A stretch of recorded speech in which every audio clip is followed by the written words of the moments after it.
Ladies and gentlemen, Mr. Peter Ustinov.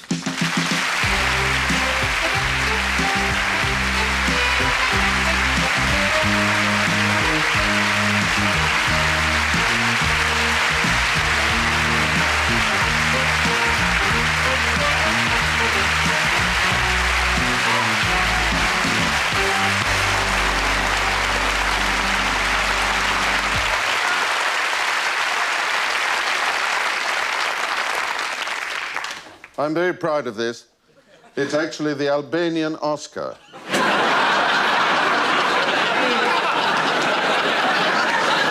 It's the only useful award that anybody's ever won. It's very nice of you to come. I accepted the invitation long after most of you. When I heard the quality of people, so many old friends, and so many people I've never met at all, which is always very exciting, but have admired from further away than this. And if I don't recognize you at once, you must forgive me. Hello, Tom. I'm extremely long-sighted. And it's wonderful to be in England, which I appreciate perhaps more because I'm not here all the time, and because I only arrived here in the first instance by chance. My mother was 8 months pregnant when we arrived at Harwich. We arrived, I was traveling as extra weight, and I should have been born in Holland. But I was born in London. My mother was so unacquainted with England that she couldn't understand on the trip from Harwich to London why every station was called Bovril. And we arrived just in time for me to be delivered here. And so my regard for England has always been that of an extremely friendly foreigner, but one who feels more at home here than perhaps anywhere else in the world. I say this because my real concept of the essence of Englishness came when my mother told me a story.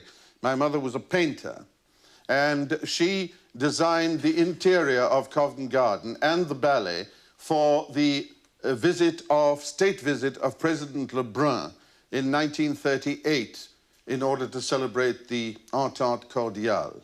And she was selected, together with Dame Ninette de Valois and Constant Lambert, to be presented to Queen Mary. She knew nothing about that kind of protocol or etiquette.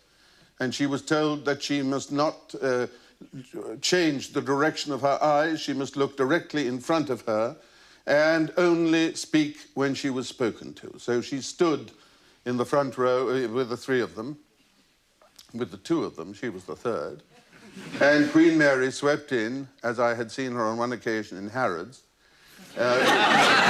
looking very much, Ted, like a magnificent ship in full sail, and accompanied by one of the elderly ladies who lived in Hampton Court, a Grand Duchess, Pless, Nassau, Coburg, Gotha, and Wittelsbach, with a tiara, and she was really very, very small, and Queen Mary was this majestic person.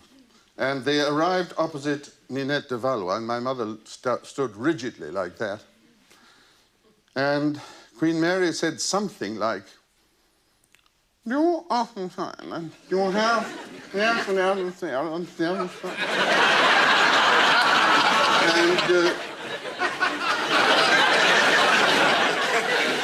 Ninette de Valois said, "No, we haven't."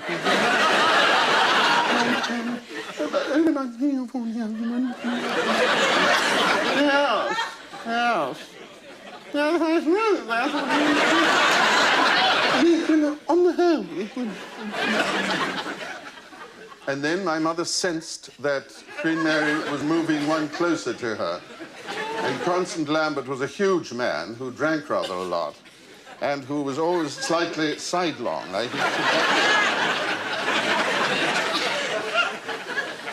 And she still looked rigidly ahead, not daring to see what was happening. And she heard Queen Mary say, "And you? I found you an nasty minute." And Constant Lambert said,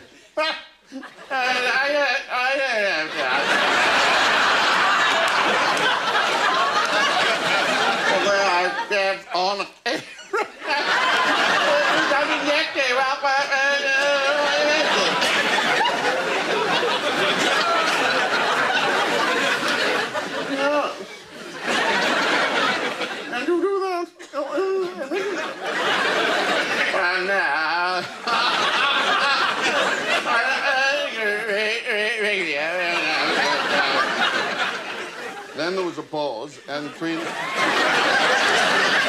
Mary landed in front of my mother. And she looked at her and said,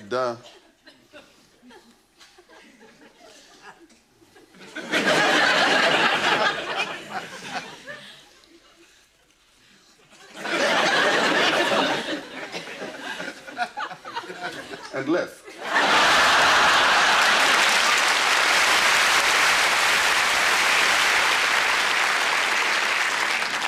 So the Grand Duchess, caught between her desire, need to follow Queen Mary and to say some sort of consoling word to make up for this absence of any communication, just had time to grip my mother's wrist and say, "What a pity about the revolution."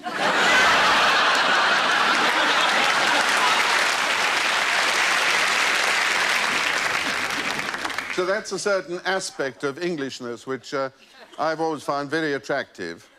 And another one is that this country is still very, very full of surprises. There was a visit to England the other day from a Dutchman who had lived a quiet and sheltered life and produced the definitive book on the painting of Peter de Hoogh, of Dutch interiors, quiet women sweeping floors and yachts in the background and windmills and occasional cow and everything, the very epitome of peacefulness. And this man was in his early 60s, and he had occasion to be invited to a ducal house by a mutual friend of the Duke and of his in England. He arrived there, and to his horror, having written the definitive book, which was now published in magnificent coffee table style, with all the paintings that Peter de Hoogh had ever painted, he suddenly saw two new ones on the wall that he had never seen, and he got terribly excited and said to the friend, "But I think these are by Peter de Hoogh." And the friend said, "By whom?" "By Peter de Hoogh." He said, "Well, you'd better ask the Duke." "How does one call a Duke?" "You call him His Grace." "Thank you very much." And he went and said, "His Grace, these pictures are by Peter de Hoogh." "Are by what?"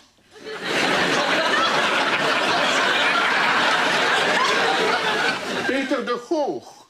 "I don't know. I don't know what they are, really."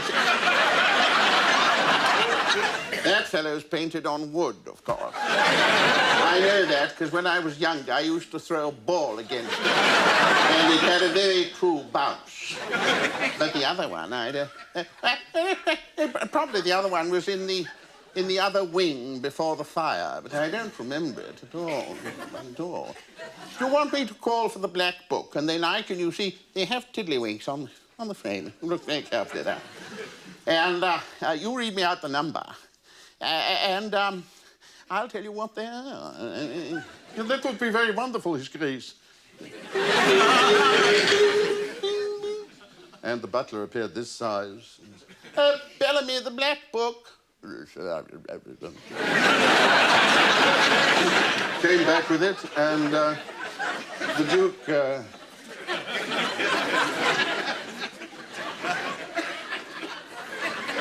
"Have you got the numbers?" He said, "Yes, they're 104 and 106. Oh, I wonder what happened to 105. 104, yeah. What did you say they were? Peter de Hoogh. Full marks. What is that, German? No, it's Dutch. I beg your pardon. It's Dutch from Holland. From the Netherlands. Once more. From the Low Countries. Oh, the Low Countries. Oh, very interesting. And he was about to shut the book when the Dutch expert said, "Could you tell me where you acquired them?" "Where we what?" "Where you acquired them." Yeah. Oh, yeah. We bought them from the artist.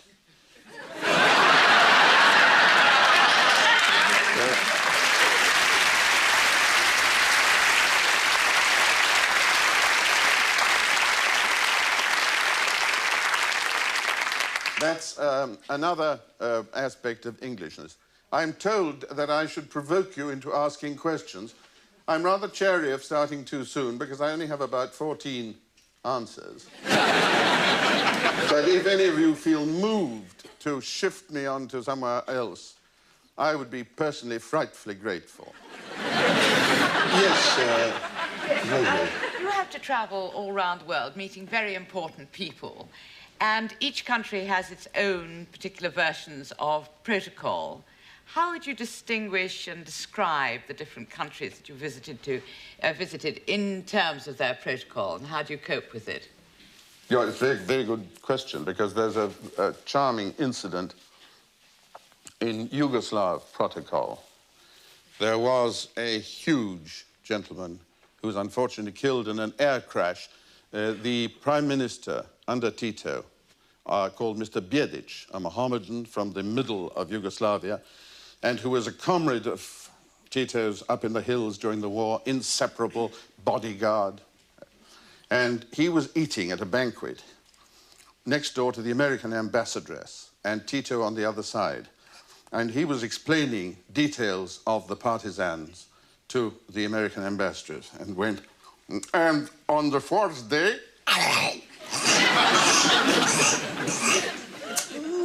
they were attacking, and Tito noticed that and said, Bjedic.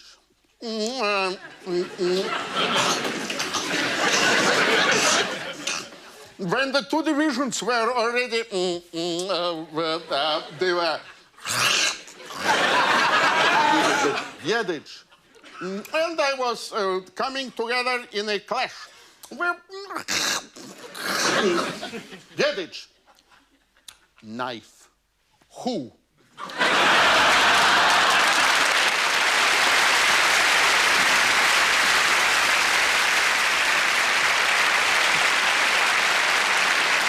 There was a wonderful clash of protocols at the giving out of the Erasmus Prize, which was won in The Hague by Ingmar Bergman and Charlie Chaplin. I had to go and make a speech for Charlie Chaplin at his request because he said he was too shy. Well, I'm just as shy as he is, but I did it because it was not for me. It was much easier to make the speech. But I was the warm-up man, because as soon as I'd finished, he got up and he spoke for a very long time. But I remember Queen Juliana, who was very short-sighted and a very charming lady, who suddenly didn't see the Swedish emissary anymore because Ingmar Bergman couldn't come himself, so that it was somebody from the palace who came. And she suddenly said, there was a lady here before, and the woman was down there in the deepest curtsy you'd ever seen. And I tried, I was standing next to her, I tried to indicate she was on the... A terrible shock. Queen Juliana got a terrible shock and said, please stand up. And the woman stood halfway up and said, it is done this way in Stockholm. And Queen Juliana said, well, when you are in Rome, you must really do as I do in the Romans. It's not done here. Stand up. And the woman shot up. And Queen Juliana, whom I'd never met before, took me aside and said, I hope I haven't hurt that woman's feelings. But, you know, I hate being treated as though I'm something different from everybody else. They also think that I'm narrow-minded. How can I be narrow-minded that have had nearly every meal in my life in a room with 8 famous Rubens paintings in it?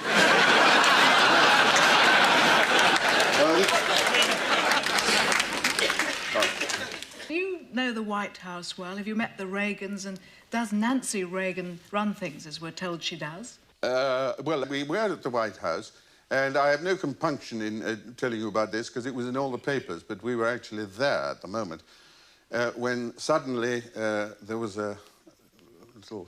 I was at the same table as Nancy Reagan and a very sculptural ballet dancer of great talent called Suzanne Farrell, who, like many ballet dancers, give the impression of being remote and choreographic. Forgive me. You know what I mean? It's sort of unattainable and wistful. But she was a very good conversational friend. And suddenly there was a bing, bing, bing, and Reagan got up and said,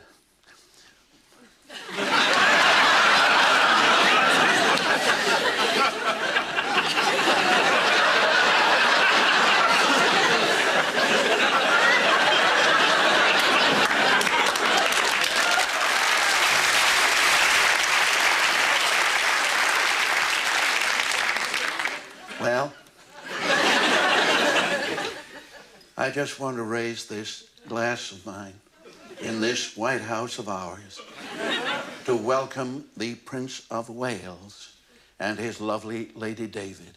And suddenly I felt a grip like that. It was the ballerina who suddenly, as though I was a runaway motorbike. And she said, "What did he say?" And I said, "Don't worry, he's thinking of next weekend at Camp Diana."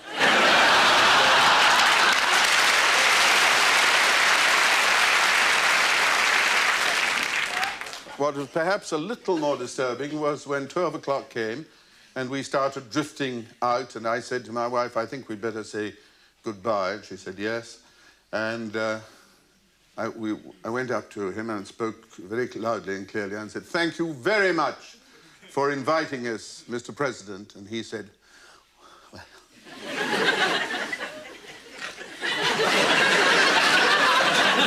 And I was standing so close to him, I couldn't go away without saying something else, I thought. So I said daringly, "You won't remember this, but almost 40 years ago, I invited you to dinner in London, and we dined together at a restaurant called Les Ambassadeurs." And he said, "Oh, wow." "Oh, golly." "Which ambassador was that?"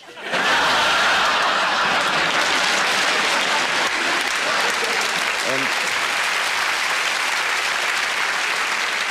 I thought of that the other day when we were with the television crew on the Great Wall of China, which is very precipitate. It's a very tiring wall altogether. It's full of people going in both directions.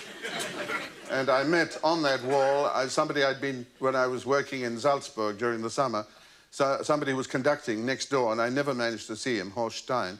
And I ran into him on the Great Wall with all his orchestra, and we had a conversation. It's that kind of wall.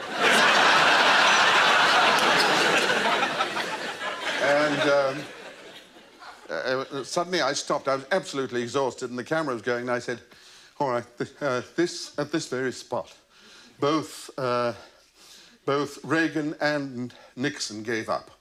They were too bereft of any stamina. There was nothing left at all, either and all." And I'm told that Nixon, when he got here, said, "Well, it's a great wall." And but I felt sure that Reagan had said, "This great wall of ours, of theirs." Anyway, it's a most fascinating personality because since the Americans are a grand sporting nation, they love to see a man who can admit he's wrong, and occasionally Reagan does something which is really quite extraordinary and then goes on the air and says, "I guess I made another boo-boo." And everybody says, "Oh, God, to be in that position and oh. I can see, oh, Clive James. You being such a fastidious and elegant man, I suppose when you were in the army, you were a very neat and disciplined soldier, were you? Quite right. I think you must have read somewhere that I wasn't. Some report or other. That was the time that I met David Niven, who told me that there had been a general at Sandhurst who was controlling some of these exam papers and not passing people. And he came out with a wonderful remark, which I'm sure that he was too gifted to be a really good general, because he said about one candidate, he sets himself extremely low standards, which unfortunately he fails to live up to.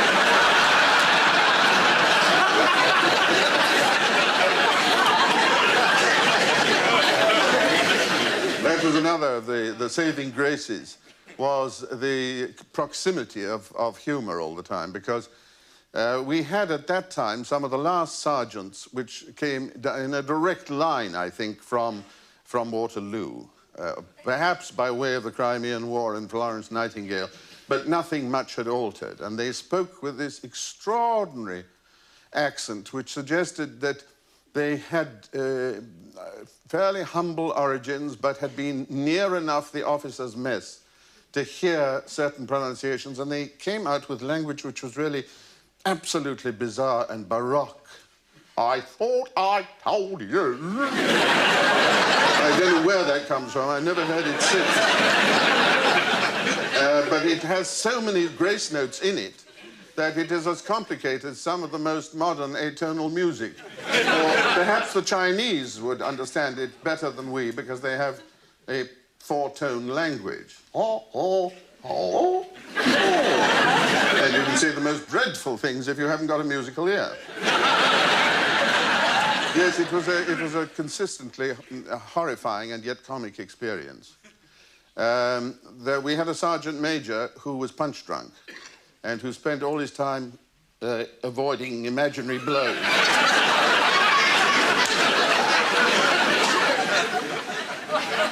And the nearest he could get to my name was Yitno.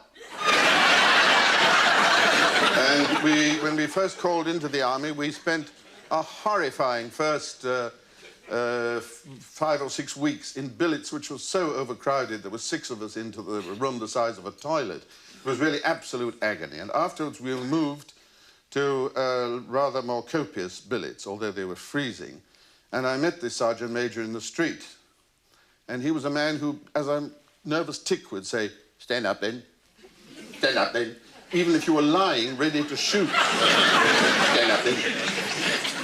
And he came up to me in the street and said, "Morning, Ustinov."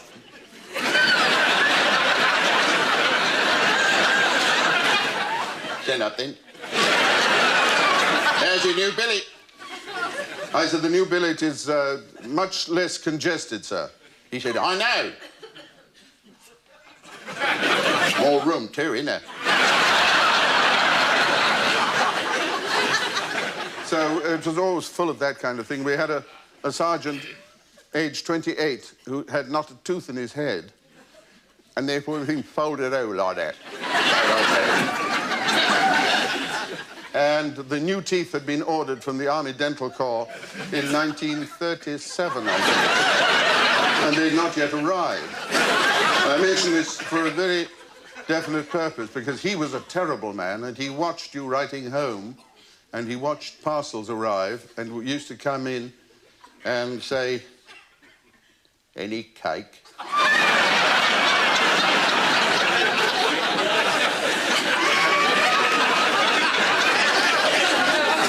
And you'd say, "No." Once you got wise to this, you said, "No, I got some toffee."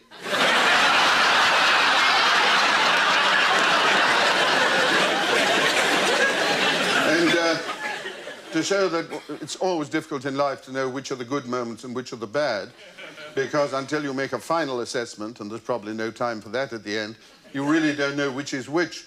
But he got his teeth in 1942. And the first day he went out on parade, he said, "Squad, ha!" and collapsed onto the ground, bleeding from his mouth, because he'd bitten right through his tongue. So, there was a man who was better without his teeth.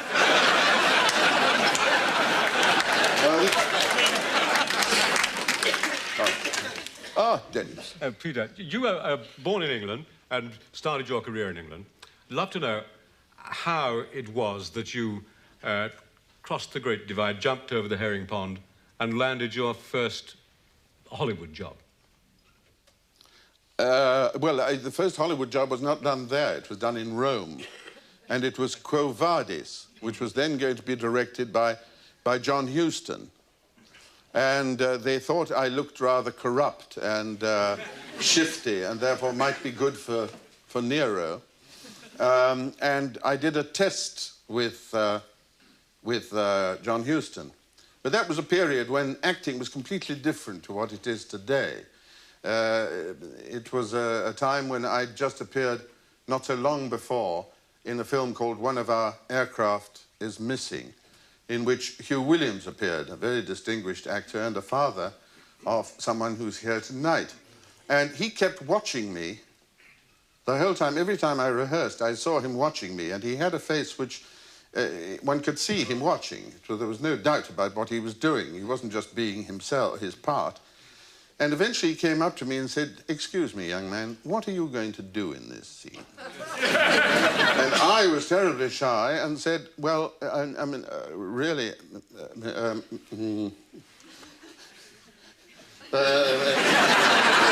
Mr. Williams, I thought I'd do nothing."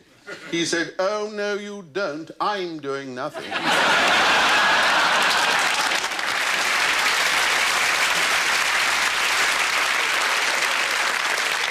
And that was a period when all drama students, I remember them, said, "I've heard how wonderfully Gerald du Maurier offered a cigarette."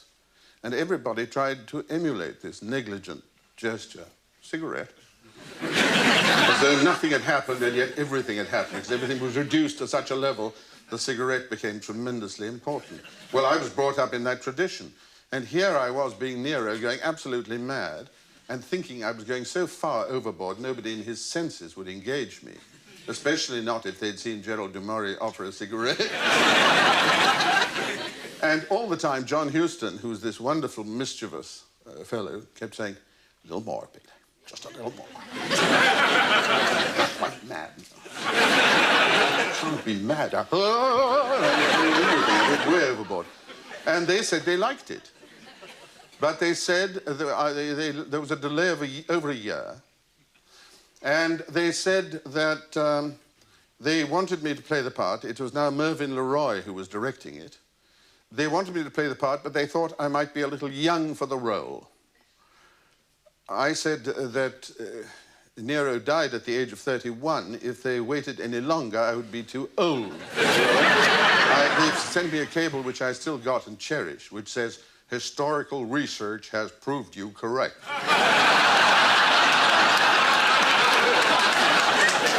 I think that was because they'd always seen Charles Laughton in the role, who was much older in outward appearance, although he wasn't at all old. But I think maybe he should have done it.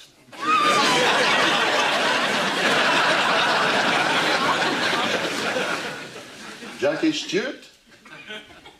Peter, it's a long time since you did the Grand Prix of Gibraltar as a long player. Perhaps you might tell us how it came about and maybe reminisce a little of some of the voices and why you did it. Well, I did it because at the time I was very interested in motor racing. Since you left, I'm less interested. So I think it's a very good reason you left. I approve of that heartily because it's good to see you there. And you've now become a very good commentator. I teased you about this before, but I can't resist making it public. Quite apart from the record, which is out of date because it's a long time ago. But Jackie, I've heard commentating on motor car races in America or Canada, and he does a wonderful job, except that occasionally you hear him say...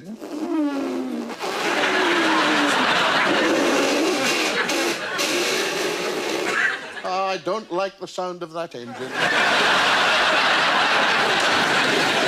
And then he says, and one thing to notice about this very difficult around the houses racing that they're doing here is that you've got to keep off the pavement as much as possible. Here's young Forsyth coming round again. He happens to be in the lead, but I don't think he'll hold it for long. He's gone up on the sidewalk again. The back axle's not going to take this kind of treatment much longer. I can tell you that. He'll be retired before long. There's Forsyth again. He's strangely enough still in the lead. And then right at the end, you hear a rather crestfallen Jackie saying, well, young Forsyth won his first Grand Prix, but I think he must account himself a very lucky young man.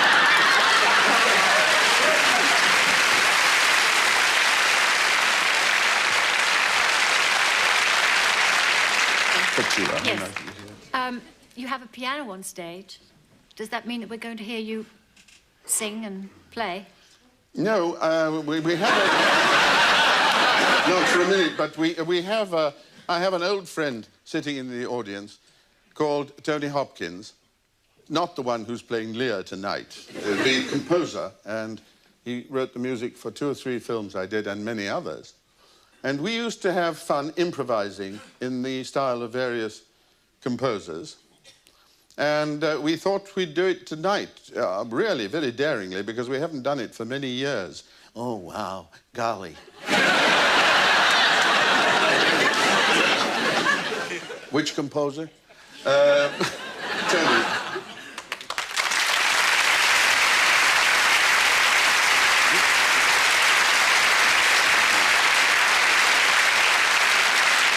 This is under the general title of Going into Europe, the kind of cultural musts that we have to accept these days. I'm here from the Allgemeine Musikschule in Bonn, and we are going to give you one of the rare pieces of Schubert. Schubert wrote this when he was ill.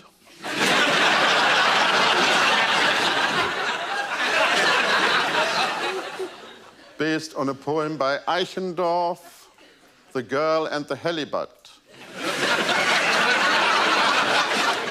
The girl is wandering through the countryside, fairly near the sea, and she sees a halibut. And she says, I'm hungry, I want to eat the halibut. The halibut answers, don't do this, please.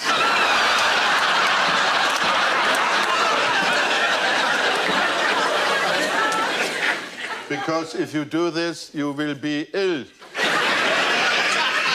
Like Schubert. And the girl doesn't listen. She eats the halibut and she's ill.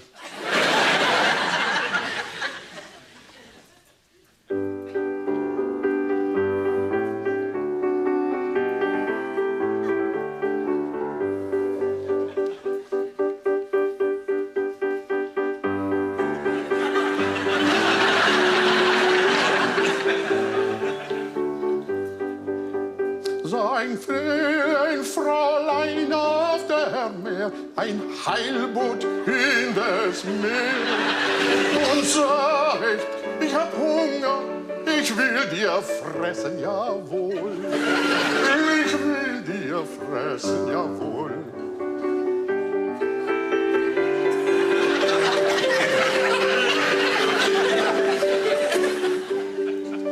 Da sagt der Heilboot, ja.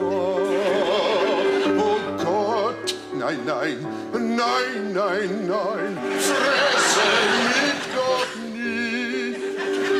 Ja, werd ich dich fressen, das Mädchen da erscheinet. Ich will dir fressen, ja, das Mädchen erscheint.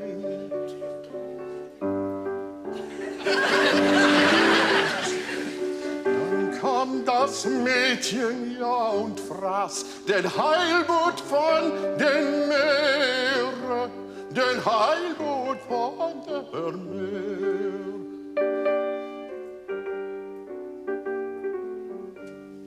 Sie hatte schon schlechtes Bau, der Heilboot war in ihr.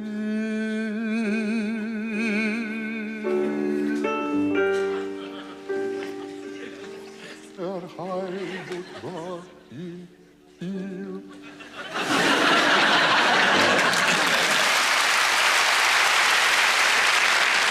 Yes.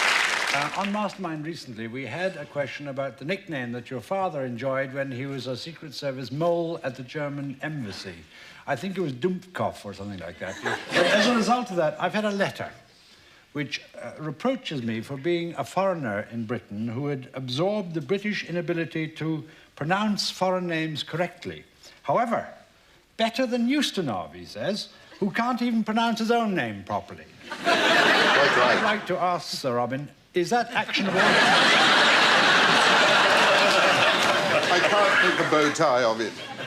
Is that actionable? And secondly, which subject would you choose as a specialised subject Mastermind? Oh, God. I don't know. Iceland, I think.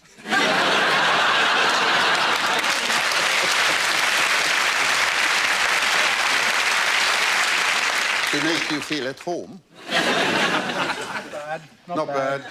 They've got a great sense of humour.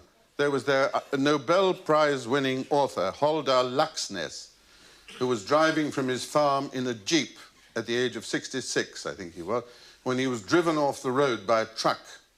And he ended upside down in a ditch, still at the wheel of his car.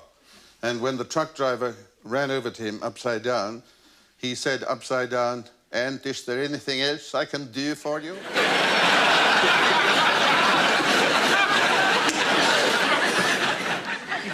You wanted to say something.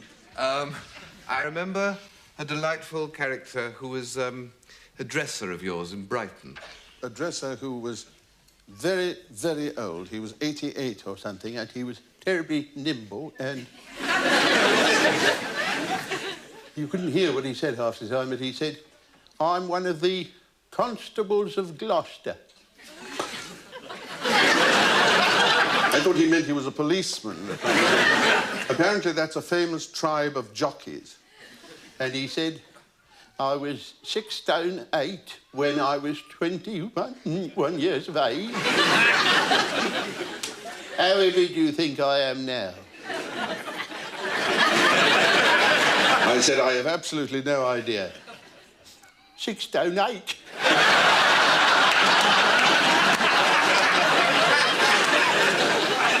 That's funny, isn't it? And it was the first night. I'd never appeared in that play before. It was opened in Brighton. And I had a little transistor radio with me, which was probably a Volv radio in those days. And just before I was going on the stage, I left it on. Just before I went on the stage, she stopped me. And he said, "May I ask you a question, sir?" I said, "Yes, but hurry, because I can hear my cue." On the first night, it's really quite agitating. He said, "In your long career, sir, have you ever had anything to do with mules?"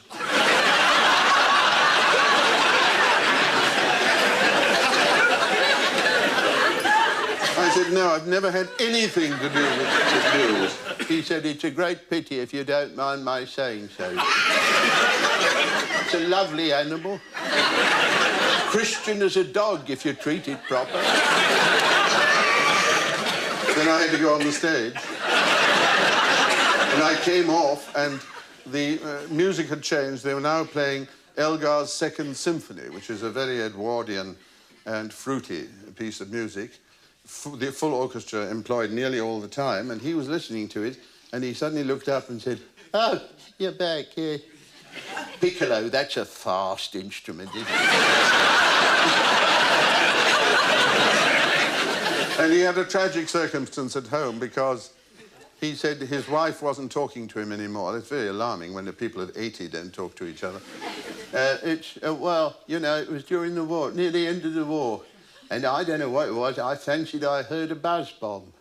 And I threw myself on my wife in the street. And she never forgave me because...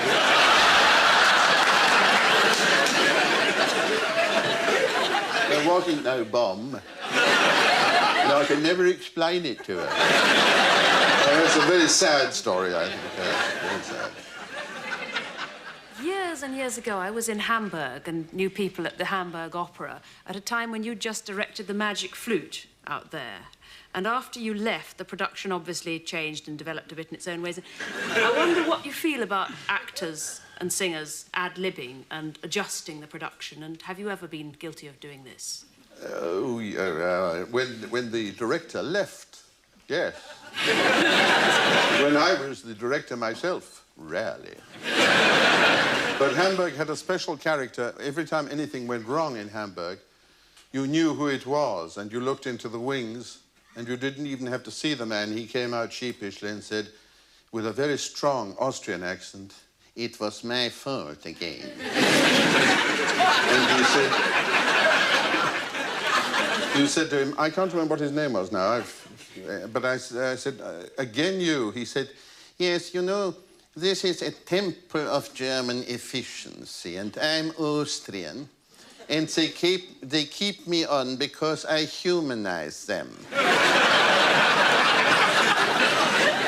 But however efficient you are in opera, things always can go wrong. In other words, you have to rehearse everything. because one day in Siegfried, one of the pallbearers was taken ill. And as all the extras were leaving, the man in charge of them said, "Hep, don't go home." "Why, I'm not on tonight." "You are on. Stresemann is ill." "So, you will stay and you will go on with Schmidt. Take Höpke here. Show him, tell him, don't need to go on the stage, it's too easy. All you do is to go on, and when the Siegfried is dead, you pick up the and out. But look solemn. Always look solemn." So Schmidt said, "It's easy. Come have a beer. We discuss this. Fit the clothes. All we go on is put and then you lift. And it's easy." So they didn't rehearse. And Siegfried died, was lying on his thing with the horns and wings. And the two men went on, and they picked it up facing each other.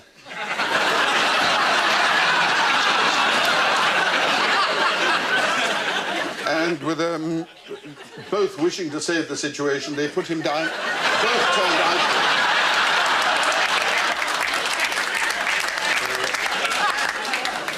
If you want to do a thing badly, you have to try harder than... Oh, Ted Heath. I suspect that if you weren't so intelligent and hadn't been born so well endowed, you would like to have been a politician. But tonight you've been rather shy about these questions of East and West. But in your own writings, and because of your experience, you're really in a unique... You've shown that you're in a unique position to interpret East to West, mankind generally. What is your philosophy of humanity? You abandon dogma, and you put humanity in its place. Well, I'm very flattered and honored by the question from someone who one always expects is going to talk about politics, but when you visit him in his home, you are first of all shown the piano, and then pictures of yachts. And this is the kind of politician I trust. The question is a very complicated one to answer in a short time.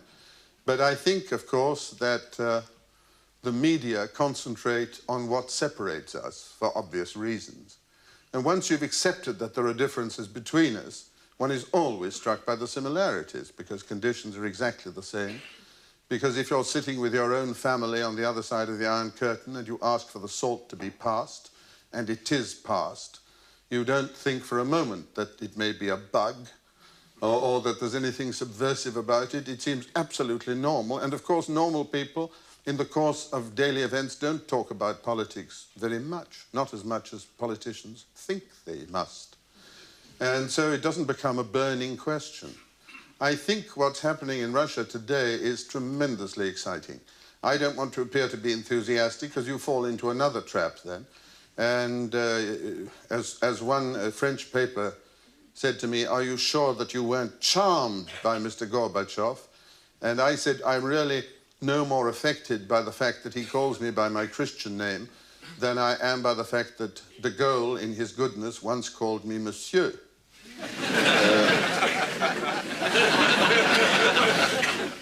I think they're tremendously exciting times when, especially in a society like that, which still bears the residue of Stalinism, or the habits of what happened in between, as in fact any organization must. What Gorbachev is doing really, without abandoning the aims of communism, he's gone back to Lenin and is trying to do what Lenin might have done if he had lived longer. In other words, in Christian terms, he's gone back to Christ instead of stopping at Alexander Borgia or Richelieu for his inspiration. And I think that is extremely refreshing, but he's an extraordinarily engaging man, and he's one of a whole team, because the others are just as extraordinary. And I was told, I remember, when I was working on a big television project by all sorts of scientists, that the Russians could never afford computers in schools because they couldn't rely upon the source of information. They couldn't exclude things. Now I got there to find the first Russian computer for schools, not only operating, but linked with schools in Bologna and Boston, and exchanging information by satellite. and I was asked whether I knew of any English or Scottish school that would like to attempt the experiment with the other three. Well, and they've also got on disc the whole of the Encyclopedia Britannica, not Sovietica, Britannica, and all of Greek and Roman literature, for example, with all the footnotes by learned men. I think this is a fabulous step forward, and one which I never suspected would be possible. But evidently it is. So my philosophy is watch each other like hawks by all means, but don't continue with this abrasiveness and malice which is shown by some people in what they say and think. It's time that Russia was treated as a country like any other.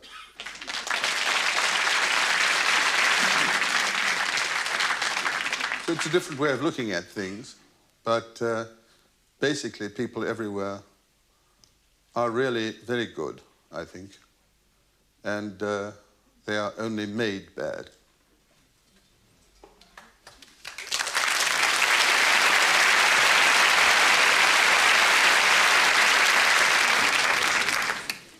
Well, I think we've reached about the end of a lot of people's tethers. I thought I would send you off perhaps with a last touch of European culture with Professor Dengwald, who is here from the West Germany, the Bund für Europäische Zusammenarbeit. And in order to perform for you with the Bonner Kammerchor, doch nicht. Ja. And the orchestra of the Stadt Kassel, a work written by Johann Sebastian Bach at the age of 2 years, or perhaps even some years before that. It's a fragment of a cantata called Sacra, which was found in Erfurt and smuggled from the and I received the manuscript in my Museum der Musikwissenschaft der alter Zeit, Pro Musica Antica, which is, as everybody knows, the museum which houses the largest collection of musical fragments in the world, perhaps even in Europe.